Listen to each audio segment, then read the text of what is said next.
दोस्तों, बच्चों के प्रति माता पिता का प्यार कितना ज़्यादा होता है ये हम सब जानते हैं और ये चीज़ किसी से छुपी नहीं है।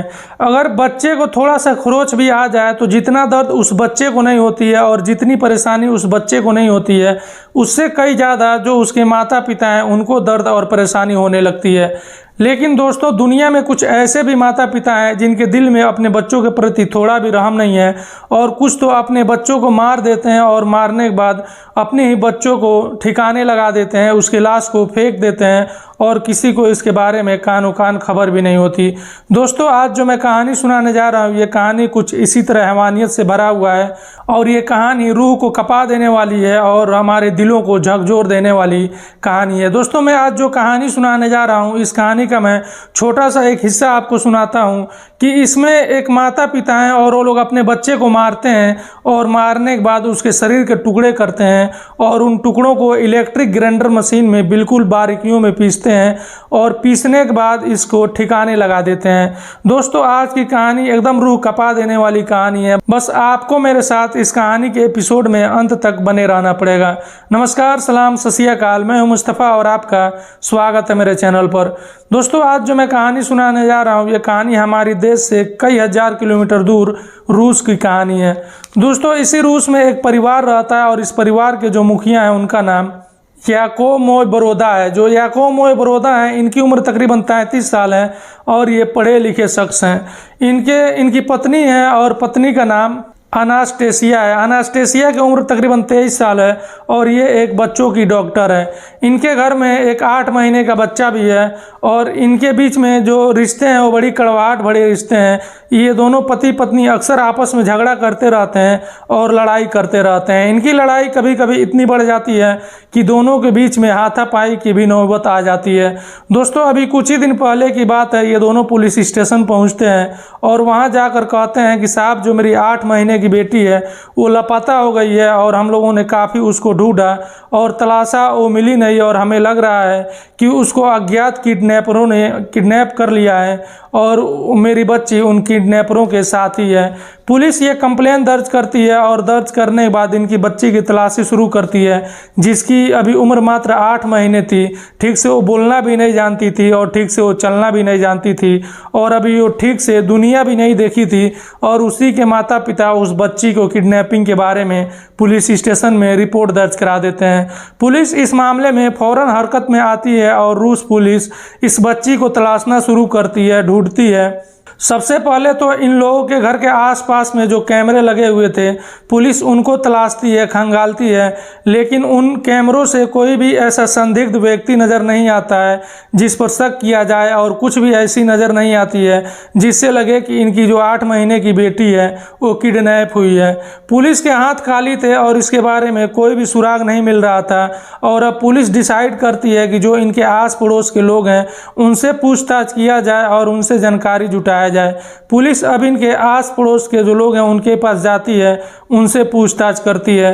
जब इन लोगों से पूछताछ होता है तो ये लोग बताते हैं कि साहब, ये दोनों में अक्सर झगड़ा होता रहता है और इनके झगड़े की आवाज़ बाहर भी आती है और बहुत तेज़ आवाज़ आती है और अक्सर हम लोगों को सुनाई देता रहता है। ये लोग बताते हैं कि साहब, जिस दिन इनकी लड़की गायब हुई थी उस दिन भी इनके घर में लड़ाई और झगड़े हो रहे थे और इनकी आवाज़ बड़ी तेज़ी से बाहर भी सुनाई दे रहा था।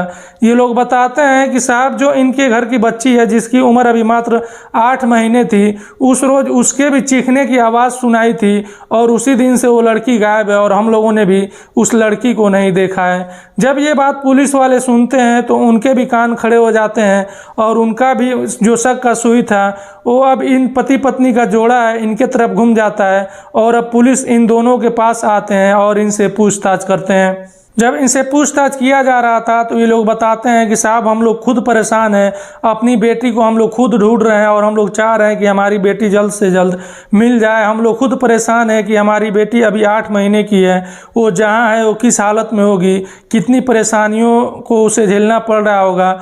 हम लोग खुद चाहते हैं कि हमारी बेटी जल्द से जल्द मिल जाए।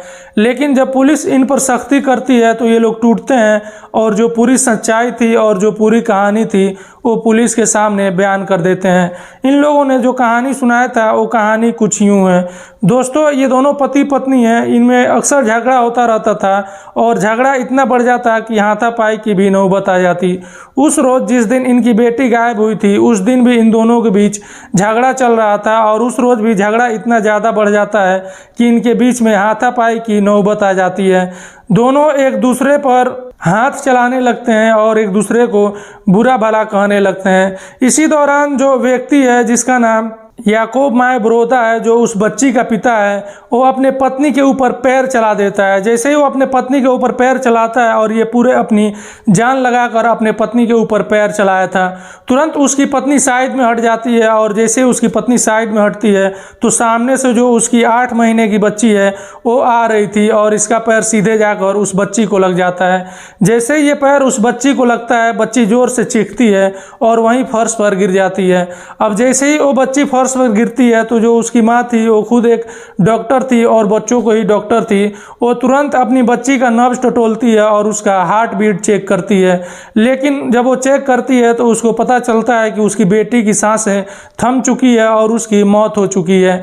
अब इन दोनों के बीच में और ज़्यादा झगड़े होने लगते हैं इस बात को लेकर, और झगड़े जब शांत होते हैं तो ये लोग सोचते हैं कि अब इसके लाश का क्या किया जाए और इसको ठिकाने कैसे लगाया जाए। ये लोग दोनों सोचते हैं कि अगर इसके बारे में हम लोग पुलिस के पास जाएंगे तो हम दोनों पकड़े जाएंगे और हम दोनों लोगों को जेल की हवा खानी पड़ेगी। फिर ये दोनों एक साजिश रचते हैं, एक प्लान रचते हैं उस बच्ची के खिलाफ जिसकी उम्र अभी महज 8 महीने थी और उसकी मौत हो चुकी थी, उसके साथ हैवानियत करने की एक बहुत ही गहरी साजिश रचते हैं। और फिर ये दोनों मार्केट जाते हैं और मार्केट से इलेक्ट्रिक ग्राइंडर मशीन खरीद कर लाते हैं और कुछ चाकू और छुरे भी खरीद कर लाते हैं। ये लाने के बाद ये लोग अपने बच्ची को बाथरूम में ले जाते हैं और वहाँ ले जाने के बाद अपनी बेटी के ये लोग टुकड़े करते हैं और बिल्कुल छोटे छोटे पीस बनाते हैं और उस पीस को उस ग्राइंडर मशीन में डालते हैं और उस ग्राइंडर मशीन को चला देते हैं और बिल्कुल बारीकियों में इन टुकड़ों को पीस देते हैं।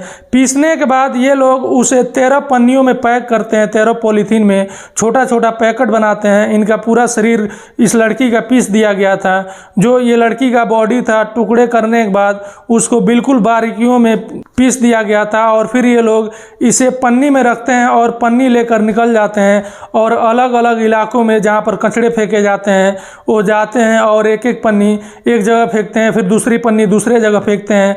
ऐसे करके इन्होंने उन 13 पन्नियों को 13 जगह फेंका और फिर ये लोग वापस अपने घर आ गए। और इन लोगों को लगा था कि पुलिस इन तक नहीं पहुँच पाएगी और ये लोग कभी पकड़े नहीं जाएंगे और ये लोग किडनैपिंग का केस दर्ज करवा देंगे तो पुलिस किडनैपरों को तलाशेगी और किडनैपर कभी पकड़े ही नहीं जाएंगे तो ये मामला खुलेगा नहीं और ये लोग पकड़े ही नहीं जाएंगे। लेकिन इनकी गलतफहमी थी। जब पुलिस इस मामले में तफ्तीश करती है और जब छानबीन करती है तो जो आस पड़ोस के लोग थे वो इन्हीं के खिलाफ गवाही दे देते हैं और फिर पुलिस जब इनसे पूछताछ करती है तो एक बेहद ही दर्दनाक और खौफनाक कहानी निकल कर सामने आती है। दोस्तों अभी ये दोनों जेल में हैं और अपनी सज़ा का इंतज़ार कर रहे हैं। ये मामला कोर्ट में चलेगा और कोर्ट से फैसला आएगा कि इन दोनों को क्या सज़ा होगी। दोस्तों ये थी आज की कहानी जिसमें माता पिता अपने बच्ची के लिए हैवान बन जाते हैं और उसको तो सबसे पहले मारते हैं। और ये दोनों पति पत्नी के बीच का झगड़ा था और उस बच्ची को पैर लग जाता है और उस बच्ची की मौत होती है। उसके बाद से उसके साथ और हैवानियत किया जाता है, उसके टुकड़े किए जाते हैं और ग्राइंडर मशीन में बिल्कुल बारीकियों से पीस दिया जाता है और उसके बाद से ये लोग उन टुकड़ों को अलग अलग इलाकों में फेंक देते हैं। दोस्तों इस कहानी के बारे में आपकी क्या राय है कमेंट बॉक्स में ज़रूर बताइएगा और आपसे रिक्वेस्ट है कि मेरा वीडियो लाइक कीजिए और चैनल को सब्सक्राइब करना मत भूलिएगा।